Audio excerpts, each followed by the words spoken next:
Hi friends, welcome to Aagees taste.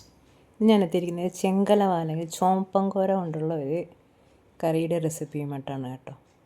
ഒരു പ്രത്യേക തരത്തിലുള്ള ഒരു കറിയാണ്.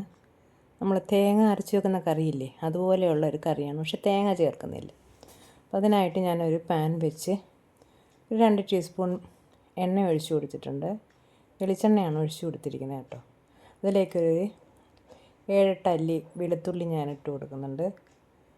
ആ വെളുത്തുള്ളി ഒന്ന് ചെറുതായിട്ട് മൂത്ത് വരുന്ന സമയത്ത് നമുക്കിതിലേക്ക് ഒരു ചെറിയ കഷ്ണം ഇഞ്ചി ചെറുതായിട്ട് അരിഞ്ഞത് അതുകൂടി നമുക്കിതിലേക്ക് ചേർത്ത് കൊടുക്കണം. വെളുത്തുള്ളി ഒന്ന് മൂത്ത് വന്നിട്ടുണ്ട്. ഇഞ്ചി കഷ്ണം ഇട്ട് കൊടുത്തിട്ടുണ്ട്. ഇനി വെളുത്തുള്ളി ഇഞ്ചി ഒന്ന് നല്ലതുപോലെ ഒന്ന് മൂത്ത് വരണം കേട്ടോ. ഇനി നമ്മളിതിലേക്ക് ഒരു സവാളയാണ്, ഒരു വലിയ സവാളയാണ് ഇട്ട് കൊടുക്കുന്നത്. സവാളയും ഒന്ന് ചെറുതായിട്ടൊന്ന് വഴന്നിട്ടണം. ഒത്തിരി അങ്ങ് മൂക്കേണ്ട കാര്യമൊന്നുമില്ല, ചെറുതായിട്ടൊന്ന് വഴന്നിട്ടണം. ആ സമയം നമ്മളൊരു 1/2 ടീസ്പൂൺ പെരിഞ്ജീരകമാണ് ഇട്ട് കൊടുത്തിരിക്കുന്നത് കേട്ടോ. ഒരു പെരിഞ്ജീരകം, 1/2 ടീസ്പൂൺ ഉലുവ, 1/2 ടീസ്പൂൺ പെരിഞ്ജീരകവും 1/2 ടീസ്പൂൺ ഉലുവ ഇട്ട് കൊടുത്തിട്ടുണ്ട്. ഇതെല്ലാം നല്ലതുപോലെ ഒന്ന് മൂത്ത് വരണം. ആ സമയം നമുക്കൊരു 3 പച്ചമുളക് കൂടി ഇട്ട് കൊടുക്കാം. ഇതെല്ലാം ഒന്ന് നല്ലതുപോലെ ഒന്ന് വഴന്ന് വരട്ടെ. അപ്പോൾ അതെല്ലാം വഴന്ന് വന്നിട്ടുണ്ട്. ഇനി അതിലേക്കൊരു 1/2 ടീസ്പൂൺ കുരുമുളകാണ്, പൊടിക്കാത്ത കുരുമുളക് ഇട്ട് കൊടുത്തിട്ടുണ്ട്. ഇനി അതും കൂടെ ഒന്ന് ചെറുതായിട്ടൊന്ന് ചൂടായി വരണം. ഈ സമയം നമുക്കൊരു വലിയ തക്കാളി വലിയ കഷ്ണങ്ങളാക്കി തന്നെ അരിഞ്ഞു വെച്ചിട്ടുണ്ട്, അതുകൂടി ചേർത്ത് കൊടുത്തിട്ടുണ്ട്. അതെല്ലാം ഒന്ന് വഴന്ന് കിട്ടിയിട്ടുണ്ട്. ഇനി നമുക്കിതിലേക്ക് പൊടികളാണ് ചേർക്കേണ്ടത്. ആദ്യം 1/2 ടീസ്പൂൺ മഞ്ഞൾപ്പൊടി ചേർക്കാം. അതിനുശേഷം ഒരു 3 ടീസ്പൂൺ മുളക് പൊടി ചേർത്ത് കൊടുക്കാം. അതിനുശേഷം ഒരു 2 ടീസ്പൂൺ മല്ലിപ്പൊടി ചേർക്കാം. ഒരു 1/4 ടീസ്പൂൺ ഉലുവ പൊടിച്ചുകൂടി ചേർത്ത് കൊടുക്കാം. നമ്മൾ ആദ്യമേ ഉലുവ ചേർത്തിട്ടുണ്ട്, അതുകൊണ്ടൊരു 1/4 ടീസ്പൂൺ ഉലുവ പൊടി മതി കേട്ടോ. ഇതെല്ലാം കൂടെ നല്ലതുപോലെ ഒന്ന് മിക്സ് ചെയ്യാം.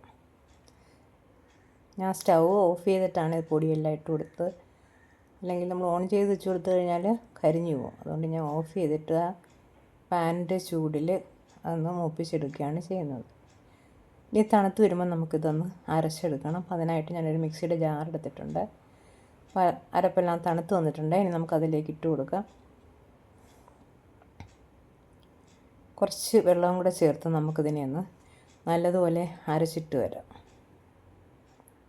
അരപ്പ് ഞാൻ അരച്ചെടുത്തിട്ടുണ്ട്. അത് ഞാനൊരു ചട്ടിയിലേക്ക് ഒഴിച്ചു കൊടുക്കുകയാണ്. ഇനി നമുക്കിതിലേക്ക് ആവശ്യത്തിന് വെള്ളവും കൂടെ ചേർത്ത് ഇതൊന്ന് കലക്കിയെടുക്കണം. ആ മിക്സിയുടെ ജാറൊന്ന് കഴുകി കുറച്ച് വെള്ളവും കൂടെ നമുക്ക് ചേർത്ത് കൊടുക്കാം. ആ കറിയുടെ കളർ കണ്ടില്ലേ, നമ്മൾ സാധാരണ തേങ്ങാക്കറിയൊക്കെ കലക്കുന്ന കണക്കിരിക്കുകയല്ലേ. ഒരു 4-5 അല്ലി കുടംപുളി ഇട്ട് കൊടുത്തിട്ടുണ്ട്. ഇനി കുറച്ച് കറിവേപ്പിലയും കൂടി ഇട്ട് കൊടുക്കാം. നല്ലതുപോലെ ഇതാണ് അതിൻ്റെ കൺസിസ്റ്റൻസി കേട്ടോ. ഒരുപാടങ്ങ് വെള്ളമാകാൻ പാടില്ല, എന്നാൽ ഒട്ടും വെള്ളം കുറയാനും പാടില്ല. ഇനി അതിലേക്ക് ആവശ്യത്തിന് ഉപ്പിട്ട് കൊടുക്കാം. ഉപ്പിട്ട് കൊടുത്ത് ഒന്ന് കലക്കി വെച്ചതിന് ശേഷം നമുക്കിതൊന്ന് മൂടി വെച്ച് കൊടുക്കാം. ഒന്ന് തിളച്ച് വരട്ടെ. തിളച്ച് വരുമ്പോൾ നമുക്ക് മീനിട്ട് കൊടുക്കണം. അങ്ങനെ നമ്മുടെ അരപ്പ് തിളച്ച് വന്നിട്ടുണ്ട്. ഇനി നമുക്ക് മീനിട്ട് കൊടുക്കാം. ചെങ്കലവയും ഉണ്ട് ആ കൂട്ടത്തിൽ, 1-2 പാര മീനും ഒക്കെ ഉണ്ട് കേട്ടോ. ബാക്കിയെല്ലാം ചെങ്കലവയാണ്. ചെങ്കലവ എന്ന് പറഞ്ഞാൽ ചുമന്ന മീൻ, കിളിമീൻ എന്നൊക്കെ പല പേരുകളിൽ അറിയപ്പെടും. പല സ്ഥലങ്ങളിൽ ഈ മീൻ പല പേരാണ്. ഇനി നമുക്കിത് മൂടി വെച്ച് കൊടുക്കാം. തിളച്ച് വറ്റി വരട്ടെ. നമ്മുടെ കറി കണ്ടോ വറ്റി വന്നിട്ടുണ്ട്. എണ്ണയൊക്കെ തെളിഞ്ഞ് വന്നിട്ടുണ്ട്. ഞാൻ ഇടയ്ക്ക് 1-2 പ്രാവശ്യം ചെറുതായിട്ടൊന്ന് ഇളക്കി കൊടുത്തിട്ടുണ്ടായിരുന്നു. നമ്മുടെ മീൻ കണ്ടില്ലേ, പൊടിഞ്ഞൊന്നും പോയിട്ടില്ല, വെന്ത് വന്നിട്ടുണ്ട്, വറ്റി വന്നിട്ടുണ്ട് കേട്ടോ. ഇനി നമുക്കിതിലേക്ക് കുറച്ച് കറിവേപ്പിലയും 1 ടീസ്പൂൺ വെളിച്ചെണ്ണയും കൂടി ചേർത്ത് കൊടുക്കാം. ഇനി നമുക്കിത് കുറച്ച് നേരം ഒന്ന് മൂടി വെച്ച് കൊടുക്കാം. ഇത്രയേ ഉള്ളൂ. ഇനി സ്റ്റൗ ഓഫ് ചെയ്യാം. അപ്പോൾ ഒരു അടിപൊളി ടേസ്റ്റിലുള്ളൊരു പുതിയ കറിയാണിത്. അടിപൊളി ടേസ്റ്റാണ്. അപ്പോൾ എല്ലാവരും ട്രൈ ചെയ്ത് നോക്കുക. ഇഷ്ടപ്പെടുന്നെങ്കിൽ ലൈക്ക് ചെയ്യുക, ഷെയർ ചെയ്യുക, കമൻറ്റ് ചെയ്യുക, ചാനൽ സബ്സ്ക്രൈബ് ചെയ്യുക. Okay, thank you.